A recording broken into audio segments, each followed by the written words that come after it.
আসে আমার ওখানে একজনে দিল রাইফেল দিয়ে বাড়ি, আমাকে টানি নিয়ে ধরছে এনডিএ, আর একজন পরে লাঠি দিয়ে আমার দিল যে পাশার মধ্যে বাড়ি। আমার যদি ঘরে যদি থাকতে পারি না, নামাজ পড়ি আমি বাইরে যাওয়ার পরে যদি আমার এরকম মার খেতে হয় বাংলাদেশে, তাহলে আমরা কিসের জন্য আমার বাংলাদেশের নাগরিক হলে?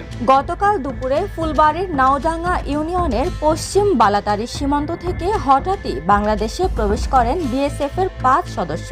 ঝুঁকেই কৃষকদের ওই এলাকা থেকে চলে যেতে বলেন তারা।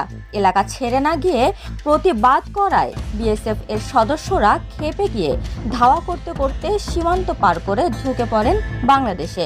শুধু ধাওয়া দিয়েই ক্ষান্ত হননি তারা, এলাকাবাসীকে মারধর এবং মহিলাদের গায়ে হাত তোলার অভিযোগ করেন স্থানীয়রা।